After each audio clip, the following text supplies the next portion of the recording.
Continuamos entonces, nos habíamos quedado en la hiperglucemia crónica, que ya vimos los efectos que tiene a nivel del riñón. Esta hiperglucemia obviamente va a estimular a que el páncreas libere más insulina, provocándome una hiperinsulinemia. Es muy importante que ustedes sepan que la historia natural de la enfermedad de la diabetes mellitus sigue este transcurso que estamos viendo acá. Al inicio, el paciente tiene una hiperglucemia. ¿Por qué? Porque hay resistencia a la insulina, porque se aumenta la reabsorción renal de insulina, etcétera. Entonces, estos fenómenos provocan que aumente la glicemia. Y entonces, ese aumento de la glicemia me va a producir que el páncreas genere más insulina. Inicialmente, la insulina que el páncreas produce consigue contrarrestar la hiperglucemia y entonces lleva la glucosa hasta valores normales. Pero mientras progresa la enfermedad, esa insulina ya no va a ser suficiente para regular la glucosa, ya que hay mucha resistencia a la insulina. La resistencia a la insulina va en aumento. Entonces, en esta fase de la enfermedad, vamos a tener una hiperinsulinemia hiperglucémica, en el que la glucosa ya no se mantiene normal, sino que se mantiene elevada. Y finalmente, las células beta del páncreas se van a cansar de producir tanta insulina y van a tener cada vez más y más de requerimiento de insulina. Y entonces las células se cansan, hacen apoptosis y mueren. Y esa pérdida de células beta provoca que la insulina disminuya a pesar de que la glucemia se mantenga elevada. Este fenómeno es la hipoinsulinemia hiperglucemia. Recordemos que el primero era la hiperinsulinemia euglucémica, porque la glucosa se mantenía normal en un inicio, pero termina por mantenerse alta a pesar de que la insulina esté baja. Y esa es la historia natural de la enfermedad. Por eso cuando el paciente está en este estadio de acá, cuando ya está en el estadio final de la diabetes mellitus, estamos hablando del diabético tipo 2, el paciente va a necesitar administración de insulina exógena, ¿ok? Entonces, tenemos hiperinsulinemia producto de la hiperglucemia crónica. Esta hiperinsulinemia me va a estimular unos receptores periféricos que van a ser unos receptores de crecimiento, que básicamente es el receptor del factor de crecimiento similar a la insulina 1. Como dice su nombre, es similar a la insulina. Por eso, la insulina puede activar este receptor. Y cuando la insulina estimula el factor de crecimiento similar a la insulina 1, cuando estimula este receptor, va a estimular el crecimiento a nivel de la piel, específicamente a nivel de las zonas que tengan pliegues cutáneos, generándome dos manifestaciones clínicas muy importantes que son los famosos signos de insulinoresistencia. ¿Cuáles son? La acantosis nigricans y los acrocordones. La acantosis nigricans va a ser básicamente zonas de la piel que van a verse oscurecidas porque aumentan, hay una hiperplasia epitelial a nivel de la piel, específicamente una hiperplasia epidérmica. Y esa hiperplasia epidérmica me va a generar acantosis nigricans cuando se acumule a nivel de zonas como los codos, zonas que tengan pliegues cutáneos. ¿Por qué? Porque las zonas que tienen pliegues cutáneos van a tener todavía mayor cantidad, mayor número de receptores IGF-1. Entonces va a haber una mayor estimulación de esos receptores, va a haber una mayor hiperplasia epidérmica y entonces la piel crece más y se vuelve oscura. Esa es la acantosis nigricans. Los acrocordones son similares, igual se generan por una hiperplasia epidérmica, igual se generan por un mayor crecimiento de la piel, pero ese crecimiento va a estar confinado a unos pequeños nódulos. Entonces, en forma de nódulos se va a ver ese crecimiento de la piel como pequeñas verrugas, así va a aparecer, y esos nódulos pues van a ser los acrocordones por aumento del crecimiento de la piel, pero esta vez delimitado. Por eso se ven distintos. Y esos dos signos son signos de hiperinsulinemia, que básicamente son signos de resistencia a la insulina. Muy importantes estos dos signos que suele verse en pacientes obesos. Finalmente, esa hiperinsulinemia hemos dicho que termina por agotar a las células beta, las agota, las cansa. Y entonces ahí es donde tenemos el séptimo mecanismo fisiopatológico, que es la disminución de la producción de insulina. ¿Por qué sucede esto? Pues sucede porque hay un estrés del retículo endoplasmático a nivel del páncreas. Hay un estrés del retículo endoplasmático de las células beta que se cansaron de producir tanta insulina. Además, la glucotoxicidad, que es sencillamente la toxicidad adjudicada al aumento de la glucemia, o sea, por la hiperglucemia, y la lipotoxicidad, que hemos visto que también hay lipotoxicidad y hay un aumento de los ácidos grasos en sangre. Tanto la glucotoxicidad como la lipotoxicidad también dañan a las células beta. ¿Se acuerdan que les dije que la lipotoxicidad daña a las células beta y a las células del hipotálamo? Enseguida vamos a ver ese segundo efecto, pero como estamos viendo, daña a las células beta y entonces hay una menor producción de insulina. Hay fármacos que actúan a este nivel, o sea, ¿cómo? Que actúan aumentando la secreción y la producción de insulina, sobre todo la secreción. Esos van a ser las sulfonilurias. El mejor ejemplo de esta clase de fármacos es la glibencamida, ¿ok?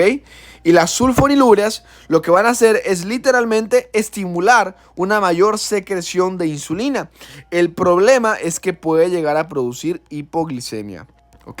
Pero es un fármaco muy importante que puede llegar a ser usado, es barato y tiene muchísima efectividad. El problema es que produce hipoglucemia en muchos casos. El otro medicamento importante que aumenta la secreción de insulina, o más bien reemplaza la insulina, es la insulina exógena. ¿Ok? Ambos medicamentos consiguen lo mismo, elevar la insulina y entonces contrarrestar esa hiperglucemia. Finalmente, esta glucotoxicidad y lipotoxicidad que daña a las células beta no solo daña a las células beta, sino que también daña, o más bien, daña a las células beta que no solo secretan insulina, sino que también se encargan de responder al efecto incretina. Y entonces ese daño a las células beta por la glucotoxicidad y la lipotoxicidad va a provocar una disminución del efecto incretina. Básicamente va a haber una resistencia de las células beta a las incretinas. ¿Y qué son las incretinas? Las incretinas son dos hormonas intestinales secretadas por las células K a nivel de duodeno y yeyuno y secretadas por las células L a nivel de ilion y colon. ¿Y qué hacen estas hormonas? Pues van a ser dos. Vamos a tener el GLP-1, que básicamente significa péptido similar al glucagón 1, y el GIP, que significa péptido inhibidor gástrico. Ambas hormonas, tanto el péptido similar al glucagón 1 como el péptido inhibidor gástrico, van a encargarse de aumentar la secreción de insulina. Ese va a ser su efecto. Además, van a disminuir la secreción de glucagón y van a aumentar la saciedad. Entonces, son hormonas que son beneficiosas para el paciente que tiene diabetes mellitus. Pero, lamentablemente, este es el noveno efecto o factor fisiopatológico, es que hay una disminución en ese efecto incretina. Y entonces va a haber una disminución de ese aumento de la secreción de insulina que me va a favorecer que sigamos con una producción baja de insulina.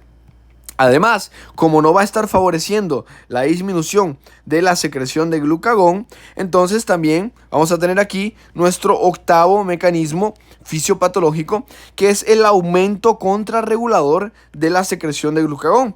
Este mecanismo también se ve favorecido por la disminución de la producción de insulina, porque recordemos que la insulina, cuando está alta, el glucagón baja en respuesta a esa insulina. Es como si la insulina fuera un señalizador del glucagón también. Pero cuando la insulina baja, entonces el glucagón sube. Por lo tanto, la disminución de la producción de insulina favorece el aumento de la secreción de glucagón. La disminución del efecto incretina favorece el aumento de la secreción de glucagón.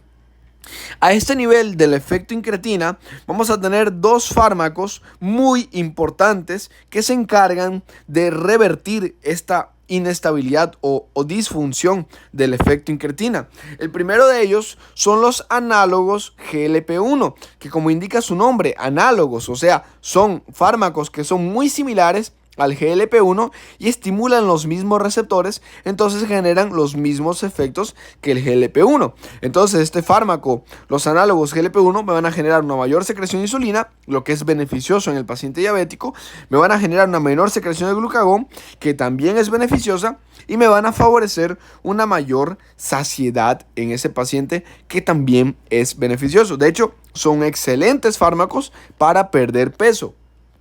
¿Ok? Y otros fármacos que vamos a tener son los inhibidores de la dipeptidilpeptidasa 4 o inhibidores de la DPP4. ¿Por qué me conviene inhibir esta enzima?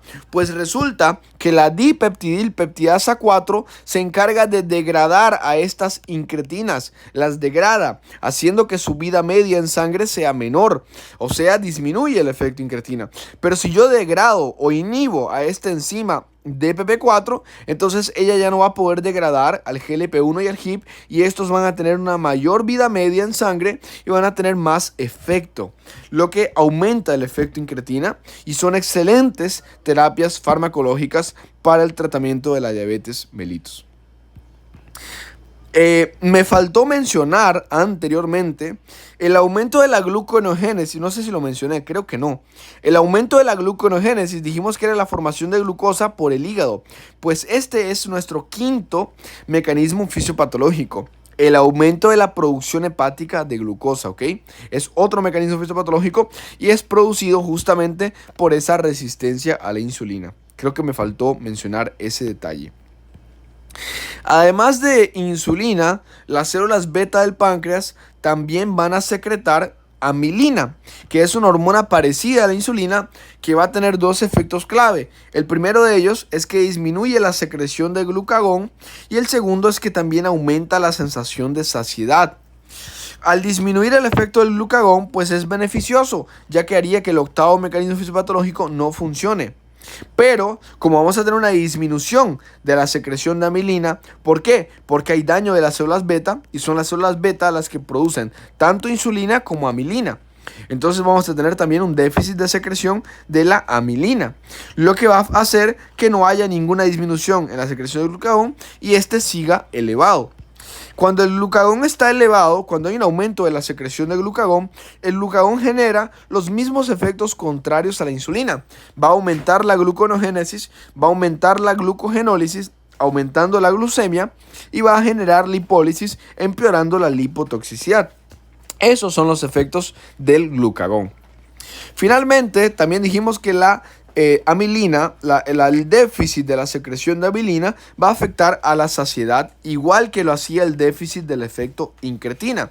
Entonces vamos a tener una menor saciedad. El paciente se va a llenar menos con más comida. ¿Qué provoca eso? Aumento del apetito y aumento del peso del paciente. Esto nos lleva al cuarto mecanismo o a la cuarta manifestación clínica de las 4P de la diabetes, que es la polifagia. ¿Por qué el paciente tiene polifagia? Pues porque tiene disminución del efecto incretina, disminución de la secreción de amilina, y además porque tiene disfunción hipotalámica. Hay una disfunción en el hipotálamo, específicamente a nivel de los centros que regulan el apetito, o sea, el hambre. Hay una disfunción hipotalámica. ¿Por qué sucede esta disfunción hipotalámica? Ya lo hemos mencionado anteriormente. Sucede por la lipotoxicidad. Esos lípidos en exceso dañan a los receptores de leptina, provocándome resistencia a la leptina y provocándome así que haya un aumento del apetito. Normalmente la leptina lo que hace es aumentar la saciedad, hace que el paciente se sienta satisfecho, lleno. Pero como vamos a tener una resistencia a esta hormona, entonces vamos a tener un aumento del apetito y en consecuencia la cuarta P de la diabetes, que es la polifagia. Esta leptina se libera desde el tejido adiposo, por si acaso, y se encarga justamente de regular la saciedad a nivel hipotalámico.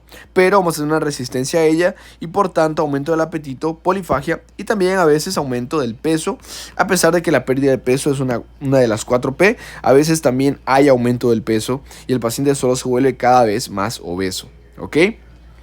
Con eso hemos visto todos los mecanismos fisiopatológicos de la diabetes mellitus. Hemos visto las 4P, hemos visto los dos signos de insulinoresistencia y hemos visto las principales terapias farmacológicas para el tratamiento de la diabetes mellitus.